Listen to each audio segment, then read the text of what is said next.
देखिए हम आपको चैप्टर 5 पढ़ाएंगे, अकाउंटिंग इक्वेशन। बहुत इम्पॉर्टेंट टॉपिक होता है, ये पॉइंट्स होता है, एक बेस बनाता है आपका 11th क्लास का। अगर आपने ये चैप्टर अच्छे से कर लिया तो आपने जनरल एंट्री भी अच्छे से सीख जाओगे, बाकी आगे के चैप्टर भी बहुत आसानी से हो जाएंगे। देखिए अकाउंटिंग इक्वेशन होता क्या है, इसके बारे में हम आपको इंट्रोडक्शन देंगे, लेकिन उससे पहले मैं अपना बता दूं कि मैं नीरज अग्निहोत्री हूँ, CS प्रोफेशनल हूँ और मैं इसको 20-22 साल से मैं पढ़ा रहा हूँ। अकाउंटेंसी पढ़ा रहा हूँ, कॉस्ट अकाउंटिंग पढ़ा रहा हूँ, इनकम टैक्स भी पढ़ाता हूँ, फाइनेंशियल अकाउंटिंग भी पढ़ाता हूँ। हर किसी का अकाउंट लाइन में सबसे बड़ा सपना यही होता है कि हम CS बने, तो उम्मीद करता हूँ कि आप भी बन जाए। तो हम सबसे पहले पढ़ेंगे इस चैप्टर का बेसिक मीनिंग क्या होता है। हमने देखिए लिख रखा है आपके लिए, अकाउंटिंग इक्वेशन क्या होती है। अकाउंटिंग इक्वेशन एक सिंपली एक्सप्रेशन होती है, रिलेशनशिप बताता है किसके किसके बीच में, एसेट्स, लायबिलिटी और ओनर सिक्योरिटी, उसको हम कैपिटल कहते हैं। समझ में आ गई बात? क्या बताया हमने? अकाउंटिंग इक्वेशन एक रिलेशनशिप बताता है किसके किसके बीच में, एसेट्स, लायबिलिटी और कैपिटल। अब एसेट्स क्या होती है, लायबिलिटीज़ क्या होती है, कैपिटल क्या होती है, इसके लिए हमने आपको वीडियो में पहले समझा रखा है, आप वहाँ जाके देख सकते हो। समझ में आ गई बात? अब हम थोड़ा बहुत आपको इंट्रोडक्शन दे रहे हैं, एसेट्स क्या होती है। देखिए एसेट्स के बारे में हमने लिखा है कि एसेट्स कुछ चीज़ होती है जो बिज़नेस की वैल्यू बताती है, कंपनी की वैल्यू बताती है, जो कंपनी ओन करती है। समझ में आ रही बात? कंपनी के पास जो ओन एसेट्स होती है, जो हमारी वैल्यू बताती है, ठीक है, ओन्ड बाय कंपनी होती है। एसेट्स को हम दो भागों में बांटते हैं, टेंजिबल और इंटेंजिबल। देखिए एसेट्स के जो टाइप हैं, जो आपको जानना है, कौन सी एसेट्स होगी, टेंजिबल एसेट्स।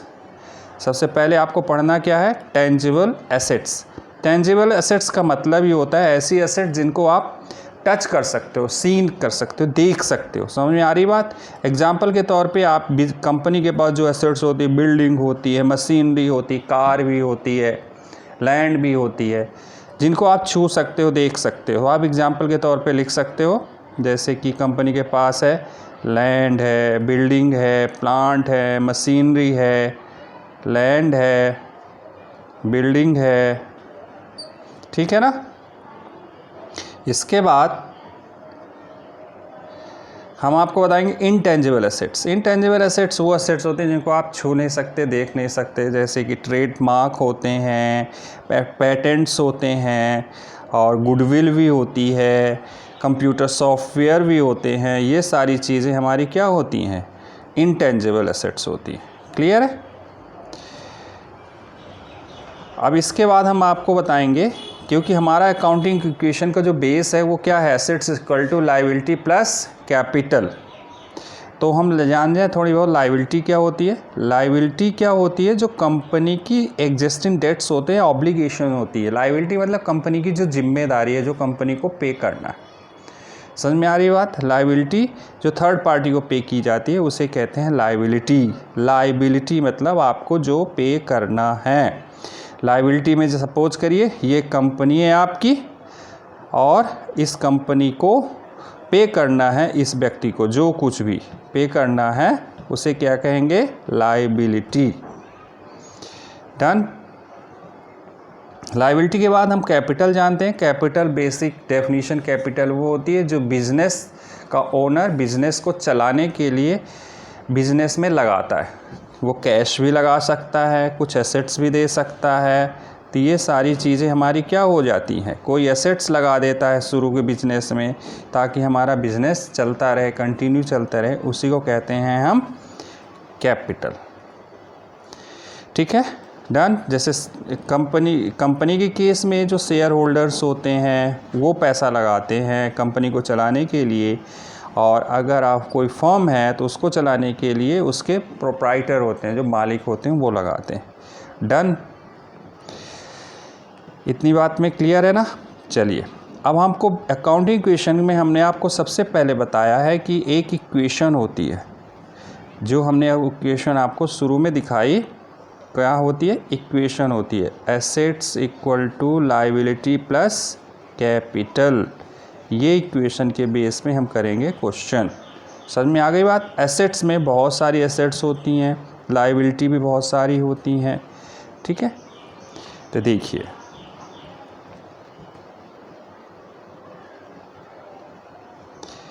ठीक है, ये क्वेश्चन करते हैं। लिखा है what will be the effect of following in accounting equation. सबसे पहले लिखा है business started with cash. Business में उसने पैसा लगाया, कितना पैसा लगाया वो, 45,000, 45,000। अब देखिए अकाउंटिंग इक्वेशन बनाने के लिए आपको इस तरह से कॉलम बनाने पड़ेंगे, ठीक है। सबसे पहले सीरियल नंबर, अगर डेट दे रखी तो डेट लिखना, वरना सीरियल नंबर लिख दो। यहाँ ट्रांजैक्शन क्वेश्चन सी उतार देंगे। एसेट्स फार्मूला बेसिक लिखेंगे, assets equal to liability plus capital. अब एसेट्स में क्वेश्चन में पढ़ते जाएंगे कि हमारे पास कौन कौन सी एसेट्स हैं, इसलिए आप प्रॉपर, हमने क्वेश्चन पढ़ रखा है इसलिए हमने 3 कॉलम खोल दिए हैं, कैश का, बैंक का और स्टॉक का, ठीक है ना। आप जब क्वेश्चन करेंगे तो आप क्वेश्चन पढ़ेंगे और देखेंगे हमने हमारे पास कौन कौन सी एसेट्स आई, ठीक है। उसके बेस पे हम और भी कॉलम खोलते जाएंगे। लायबिलिटी में हमने कॉलम खोल रखा है क्रेडिटर्स। क्रेडिटर्स क्या होते हैं, क्रेडिटर्स वो होते हैं जिनसे हमने उधार माल खरीद रखा होता है, परचेज कर रखा होता है, उनको हमें पेमेंट कर दी, वो हमारे क्रेडिटर्स कहलाते हैं। तो सबसे पहले हमारा क्वेश्चन में क्या कहता है, बिज़नेस में उसने 45,000 रुपये लगाए। तो आपको क्या लगा, बिज़नेस के पॉइंट ऑफ व्यू से देखोगे तो बिज़नेस में 45,000 रुपये तो आए ना उसके पास, बिज़नेस के पास तो आए ना। हम बिज़नेस के पॉइंट ऑफ व्यू से क्वेश्चन करेंगे तो बिज़नेस के पास हमारे पास पैसे आए, कितने पैसे आए उसके पास, 45,000। तो 45,000 कैश के सामने लिखना है, किसके सामने, कैश के नीचे लिखना है। और सेम चीज़ कैपिटल भी तो होगी फर्म के लिए, तो कैपिटल में भी लिख देना है। देखिए हमने दोनों जगह लिख रखा है। कहाँ कहाँ लिख रखा है, कैश के सामने और कैपिटल के सामने, डन। फिर इसके बाद दूसरा क्या कहता है कि हमने बैंक अकाउंट खोला जिसमें पैसे जमा किए, कितने पैसे जमा किए, 4,500, डन। अब होगा क्या, जनरल लाइफ में होता क्या है आप खुद समझिए। बैंक में जब मैं अकाउंट खोलता, बैंक के पॉइंट ऑफ व्यू, उसके पॉइंट ऑफ बिजनेस के पॉइंट ऑफ व्यू से देखोगे तो बिजनेस वाले ने बैंक में अकाउंट खोला तो हमारे पास से क्या होगा, कैश चला जाएगा, और कैश कहाँ चला जाएगा, बैंक के पास चला जाएगा, डन। तो हम देखिए क्या करेंगे, इसको कैश में से जितना हमने जमा कर दिया बैंक में वो डिडक्ट कर देंगे, क्योंकि कैश हमारे पास शुरू में कितना था, 45,000 था। 4500 कैश चला गया कहाँ, बैंक में।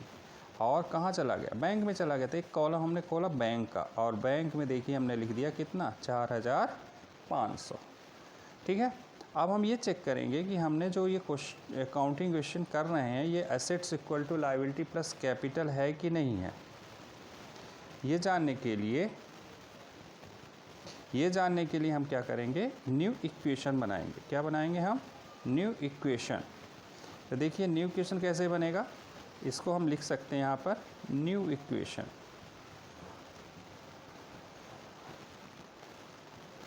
तो न्यू इक्वेशन कैसे, 45,000 में से 4500 चले गए तो कितना बचा, 40,500। बैंक में 4500 आया और इधर 45,000, मतलब इन दोनों को अगर टोटल करो तो इसके बराबर टोटल तुम्हारा आना चाहिए। अकाउंटिंग इक्वेशन कहते हैं assets equal to liability plus capital. देखिए अगला क्या कहता है, वो bought goods from MS son and company 11,200 का है ना, 11,200 का उसने गुड्स खरीदा। क्या खरीदा, गुड्स। अब देखिए एक चीज़ और ध्यान रखिएगा, जब कभी भी नाम दिया होता है क्वेश्चन में कि किससे खरीदा, तो इसे हम मानते हैं उधार, क्रेडिट पे। इसे क्या मानते हैं, माल कैसे खरीदा हमने, क्रेडिट पे। तो हमने जब माल क्रेडिट पे ख़रीदा तो कैश तो गया नहीं, लेकिन हमारे पास एक लायबिलिटी ज़रूर बन गई कि हमें उसको पैसे देने हैं। समझ में आ रही बात। तो हम करेंगे क्या, अकाउंटिंग क्वेश्चन में हम करेंगे क्या, गुड्स आया, गुड्स को हम कहते हैं बिजनेस के पॉइंट ऑफ व्यू से, गुड्स को हम लिखते हैं स्टॉक। क्या कहते हैं उसे, स्टॉक, तो हमने कॉलम खोल दिया किसका, स्टॉक का, और हमें पैसे दिए नहीं हैं, देने हैं, तो हमारे लिए बनी लायबिलिटी। और जब हम उधार माल किसी से ख़रीदते हैं तो उसको पैसे देने होते हैं, तो उन्हें कहते हैं हम क्रेडिटर्स। उन्हें क्या कहते हैं हम, क्रेडिटर्स। तो देखिए क्या होगा, हमने माल ख़रीद लिया, तो जब माल ख़रीद लिया तो कितने का हमारा पास स्टॉक आया, 11,200 का, और क्रेडिटर्स भी हमारे कितने बन गए, 11,200 के। देखिए हमने स्टॉक के नीचे लिख दिया हमने 11,200 और क्रेडिटर के नीचे रख दिया 11,200। यही चीज़ हम अगर कैश में ख़रीदते तो क्या होता, स्टॉक तो हमारा आता और फिर कैश से घटा देते, लेकिन कैश में तो इसने ख़रीदा नहीं, उधार ख़रीदा, तो हमने यहाँ कर दिया। अब इसके बाद हम न्यू इक्वेशन बनाएंगे और देखेंगे, चेक करेंगे हमारी इक्वेशन सही जा रही कि नहीं जा रही। तो कैश में तो कोई चेंजेस हुआ नहीं, तो कैश तो एज इट इज़ लिख दिया हमने 40,500। बैंक में हमने कोई चेंजेस नहीं हुआ, ऐसे ही लिख दिया। और क्रेडिटर गुड्स हमारे पास आ गए 11,200। इन सब का अगर टोटल करो और इधर का टोटल करो, इधर का इक्वेशन के बाद, इधर हमारे पास क्या आ गई, क्रेडिटर आ गए और कैपिटल आ गए 45,000। अगर इसका टोटल करो और इसका टोटल करो तो बराबर आता है, अब बराबर आना चाहिए। अगर नहीं आया तो आपने कहीं गलती करी। ठीक है, ये हमारा पहला क्वेश्चन था। ठीक है, इसी के बेस पे एक दूसरा क्वेश्चन देखते हैं। आपको एक चीज़ ध्यान रखना है, हमारा फार्मूला यही चलेगा, assets equal to liability plus capital. अब एसेट्स में हमारे पास कॉलम खोलते जाएंगे, जो हमारे पास एसेट्स होगी। एसेट्स में हमारे पास एसेट्स हो सकती है क्या, कैश भी हो सकता है, फर्नीचर जो भी है ना, बैंक, जो भी एसेट्स होगी। चलिए अगला क्वेश्चन देखते हैं। अगला क्वेश्चन है, फिर से वही है, started prepare accounting equation from the following. Started business with cash, जैसे ऊपर वाले क्वेश्चन में था कि हमने बिज़नेस में पैसा लगाया, कितना लगाया, 1 लाख रुपए। फिर से करेंगे कैसे, जब बिज़नेस में पैसा लगाया तो आपको बनाना पड़ेगा इस तरह से कॉलम। ठीक है, सबसे पहले क्या लिखेंगे आप, serial number, transaction, assets equal to liability plus capital. अब हमारे पास बिज़नेस में पैसा लगाया उसने 1 लाख, तो 1 लाख लगाने के लिए हम लिखेंगे वही ट्रांजैक्शन, क्वेश्चन से उतार के हमने लिख दिया started business with cash 1 lakh. अब हम करेंगे क्या, बिजनेस में पैसा लगा दिया 1 लाख, तो 1 लाख कहाँ लिखेंगे हम, कैश में। कहाँ लिखेंगे बच्चों, कैश में। तो 1 लाख आप यहाँ लिख देना।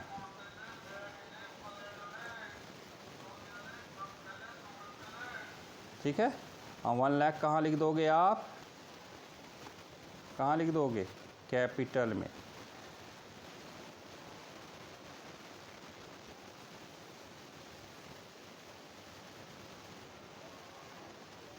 ठीक है, अब इसके बाद क्या होगा, दूसरी इक्वेशन क्या बनी है कि परचेज गुड्स फॉर कैश, 20,000 में गुड्स खरीदे कैश में और उधार भी खरीदे हमारे पास 30,000 रुपये में। अब क्या होगा, अब इसके लिए देखिए क्या करेंगे, हमारे पास टोटल स्टॉक कितना आया पहले ये देख लो। हमारे पास टोटल स्टॉक आया 20,000 और 30,000 मिलके टोटल स्टॉक कितने का ख़रीदा हमने, 50,000 रुपये का। स्टॉक में तो हम 50,000 लिख देंगे। कैश हमारा पास कितना गया, 20,000, तो कैश में से हम कितना घटा देंगे, 20,000।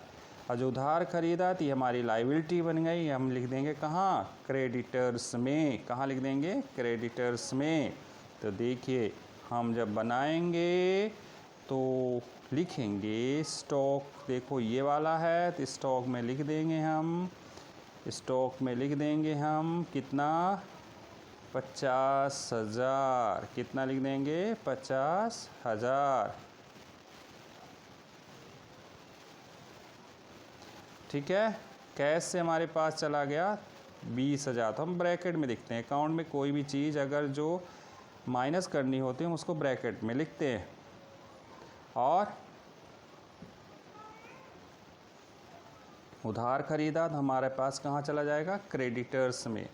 क्रेडिटर में कितने चले जाएंगे हमारे पास, क्रेडिटर में कितना चला जाएगा हमारा 30,000। तो क्रेडिटर में हम लिख देंगे कितना, 30,000। डन। हम न्यू क्वेश्चन बनाएंगे। न्यू क्वेश्चन देखिए, हमारे पास कैश में 1 लाख था, तो न्यू क्वेश्चन में लिख देंगे कैश में कितना लिख देंगे, 1 लाख।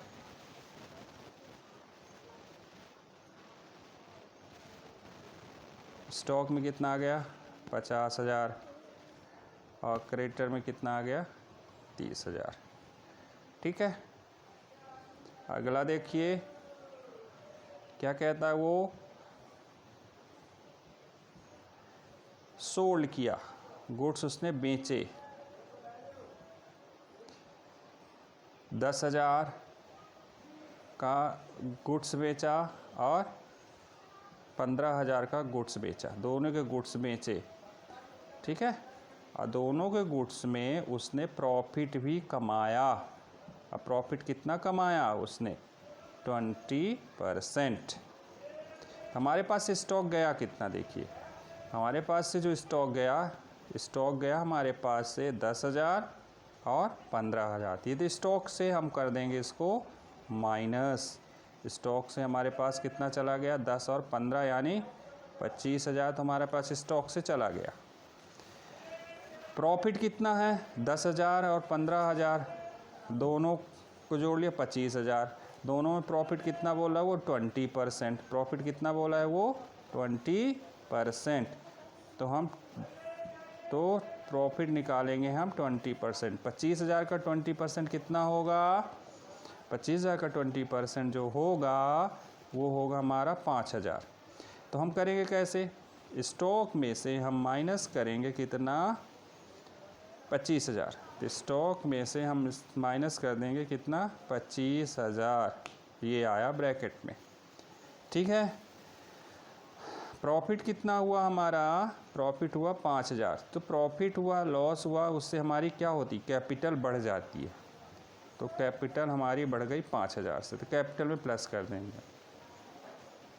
अब देखिए 10,000 का माल में प्रॉफिट कितना था, 20%। यानी 10,000 का माल 20% प्रॉफिट के साथ बेचा, यानी हमने कितने में बेचा, 12,000 में। और वो कैसे बेचा है, कैश में लिखा है ना। ये देखिए 10,000 का माल कैश में बेचा, 15,000 का माल उधार बेचा। तो 10,000 का माल जब हमने कैश में बेचा है तो 10,000 में प्रॉफिट भी तो कमाया होगा। अब प्रॉफिट कितना है आपका, 10,000 और 2,000 का प्रॉफिट, तो कितना हो गया आपका, 12,000 का आपका हो गया प्रॉफिट कैश में। और उधार वाले में जो बेचा तो 15,000 का माल बेचा और 20% प्रॉफिट कमाया, तो 15,000 का 20% कितना होगा, 3,000। तो हमें पैसे मिले नहीं है, पैसे मिलने वाले हैं। जो पैसे देने वाले होते हैं वो कहलाते हैं कौन, डेटर्स। वो कौन होते हैं, डेटर्स। बी साइलेंट होता है। यानी डेटर से हमें कितने पैसे लेने हैं, 15,000 वो, और प्रॉफिट के 3,000। तो टोटल प्रॉफिट कितना लेने हैं, 18,000। तो डेटर में कितना लिख दोगे आप, 18,000। समझ में आ गई बात, डन, बस ख़त्म। तो हम क्या करेंगे, अब इसको टोटल कर लेंगे। और जब आप टोटल करोगे तो आपका देखिए 1 लाख था, 1 लाख था, इसमें से आपके पास से चला कितना गया, 20,000 चला गया, तो 80,000 बचा। और 80,000 में फिर से हमने 1 लाख जोड़, 12,000 फिर से जोड़ दिया। ठीक है, ये 12,000 जुड़ गया तो आपका कितना आ गया, 92,000। ठीक है। ठीक इसी तरह हम इधर भी कर लेंगे। देखिए 50,000 था आपका स्टॉक, उसमें से 25,000 चला गया तो कितना बचा, 25,000। और ठीक इस तरह से डेटर तो हमारे 18,000 है तो 18,000 ही लिख दिया। और हमारा क्रेडिटर्स 30,000 था, 30,000 लिख दिया। और कैपिटल हमारी 1 लाख थी, 5,000 और आ गया तो हमारी क्रेडिटर कितने हो गए, 1,05,000। डन। कोई भी प्रॉब्लम हो आप मैसेज करिए, कमेंट कर सकते हो, मैं आपको रिस्पांस करूँगा। ठीक है, एक क्वेश्चन आपके लिए मैं ये दे रहा हूँ, आप करिएगा दिस क्वेश्चन। ठीक है, बिजनेस में पैसा लगाया 70,000, कैश और कैपिटल में लिख दोगे। उधार में ख़रीदा तो कहाँ लिखोगे आप, स्टॉक में लिखोगे, और कहाँ लिखोगे, क्रेडिटर में लिखोगे। ओके बच्चों, ये क्वेश्चन आप ट्राई करेंगे, ये क्वेश्चन। ठीक है, इसी तरह बना के, जो ट्रांजैक्शन समझ में ना आए कॉन्टैक्ट कमेंट करना, मैं बता दूंगा। पेमेंट में टू फुल क्रेडिटर, क्रेडिटर को हमने 17,500 दे दिया। फुल सेटलमेंट में मशीनरी ख़रीदी आपने 20,000 में, तो मशीनरी में प्लस, कैश से माइनस। डेप्रिसिएशन क्या होता है, मशीनरी की वैल्यू घट गई तो 2,000 मशीनरी में से घटा देंगे और कहाँ लिख देंगे, कैपिटल से ही माइनस करते हैं। ठीक है, ये क्वेश्चन करिएगा। डन। ओके है, बाय बाय।